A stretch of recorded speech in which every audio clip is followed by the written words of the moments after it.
বিনিয়োগকারী বন্ধুরা আসসালামু আলাইকুম। আশা করি আপনারা ভালো আছেন। আমি এখন আপনাদের সাথে গ্লোবাল ইন্স্যুরেন্সের একটা আপডেট দেওয়ার চেষ্টা করব। এই গ্লোবাল ইন্স্যুরেন্সটা আসলে ওয়ান অফ দ্য বেস্ট বা one of the most bullish stock হিসেবে এখনও পজিশন নিয়ে আসে এবং সে হয়তো আরও সামনে যাওয়ার টার্গেটে আছে, তবে তাকে টেকনিক্যাল কারণে একটু স্লো থাকতে হচ্ছে। আমি গ্লোবাল ইন্স্যুরেন্সের মধ্যে ব্যাপক আশাবাদ দেখতে পাচ্ছি, ব্যাপক ভালো কিছু হওয়ার সম্ভাবনা দেখতে পাচ্ছি। তবে এই ইন্স্যুরেন্সের হোল্ডারদেরকে ধৈর্যশীল হতে হবে। আমার মতো অস্থির হইলে হবে না। কথাটা বোঝার চেষ্টা করবেন। গ্লোবাল ইন্স্যুরেন্স আজকে ডাইভারজেন্স করছে, কনভার্জেন্স করছে নেগেটিভ, যেটা ভালো দিক। তবে আজকে সামান্য কারেকশান করছে।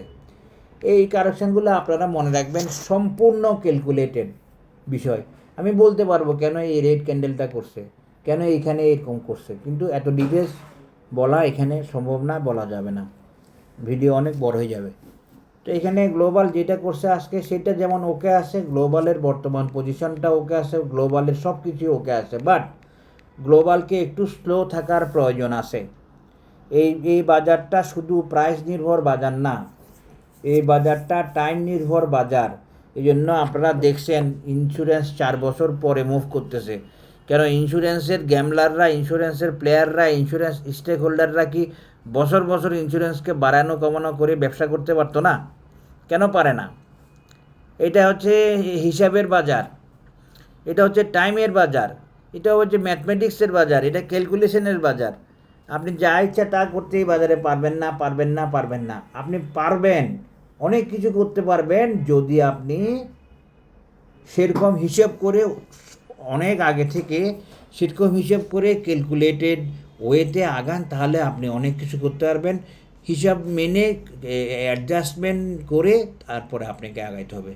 দেখুন গ্লোবাল ইন্স্যুরেন্স তো কম যায় না রে ভাই, 23 টাকাতে গেছে 41 টাকা, প্রায় মানি ডবলই হয়েছে। এরপরও কি গ্লোবাল ইন্স্যুরেন্স যাবে? হ্যাঁ, গ্লোবাল ইন্স্যুরেন্স এরপরও যাবে, তবে কয়েকদিন একটু স্লো থাকার প্রয়োজনীয়তা আছে। সেটা হয়তো সে এই মাসটা বা এই উইকটা এইভাবে সে কাভার করবে। একটু স্লো থাকার প্রয়োজনীয়তা আছে গ্লোবালকে। এখনই বাজার, এখনই প্রাইস ওকে উঠাবে না বা উঠাইতে চাইবে না, তার আদার নেসেসিটিগুলো কমপ্লাই করার জন্য। আদার নেসেসিটিগুলো কমপ্লাই না করে কোনো শেয়ার উঠতে পারে না, উঠতে পারবে না, মনে রাখবেন। এই জন্য গ্লোবালেরও সে অবস্থা হবে। তবে global is the one of the best bullish item. এখন ইন্স্যুরেন্স সেক্টরের মধ্যে সবচেয়ে বুলিশ আইটেম হচ্ছে গ্লোবাল, এটা আপনাদেরকে বলে রাখলাম। সবচেয়ে বুলিশ পজিশনে আছে গ্লোবাল, এবং বুলিশ এবং টার্গেট ওরিয়েন্টেড মনে হচ্ছে আমার কাছে, এই আর কি।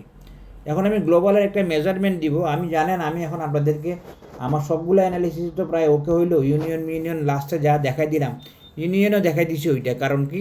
কারণ ওইটা আমার কাছে রিজনেবল মনে হচ্ছে। তো গ্লোবাল কি করবে, আমি গ্লোবালটা এখন দেখাই দিচ্ছি আপনাদেরকে। গ্লোবাল মূলত তার নেক্সট টার্গেট হচ্ছে 56। আমি এর বেশি আপনাদেরকে গ্লোবালের এখনের টার্গেট দিতে পারবো না। গ্লোবালের নেক্সট টার্গেট বা নেক্সট রেজিস্ট্যান্স হচ্ছে 56, যেটা ফিবোনাসি গোল্ডেন রেশি 0.618 লেভেল। আশা করি বুঝতে পারছেন। এই 56 যাওয়ার পরে গ্লোবাল হয়তো কারেকশন হবে, কিন্তু এটাই গ্লোবালের ফাইনাল কারেকশন না, এইটাই গ্লোবালের আলটিমেট টার্গেট না। গ্লোবালের আলটিমেট টার্গেট 80 টাকা আছে, এর পরেও আছে, সেগুলো আরও পরে যাবে, এখন না। এখন গ্লোবালের নেক্সট টার্গেট বা নেক্সট রেজিস্ট্যান্স হচ্ছে 56। আশা করি বুঝতে পেরেছেন। এই একটা হচ্ছে 80, এই।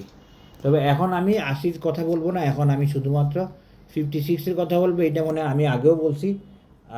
এইটা যাওয়াটা গ্লোবালের এখনও একটা টার্গেট হিসেবে থাকবে আমি মনে করি। আশা করি বুঝতে পেরেছেন। আজকে এখানে শেষ করছি গ্লোবালের ইন্স্যুরেন্স। আর গ্লোবালের যদি লং টার্ম টার্গেট বলেন, তাহলে 100 টাকার উপরে আছে। মনে রাখেন এটা 100 টাকার উপরে আছে গ্লোবাল ইন্স্যুরেন্সের টার্গেট বা রেজিস্ট্যান্স নেক্সট টার্গেট। আমি আপনাদেরকে এইটাও বলে রাখতে পারি, আপনারা গ্লোবালকে 80 টাকাও দেখবেন এই বছর ইনশাল্লাহ। এই বছর আর বেশি কিছু বললাম না, এই বছর বললাম। সবাই ভালো থাকবেন, ধন্যবাদ। আসসালামু আলাইকুম।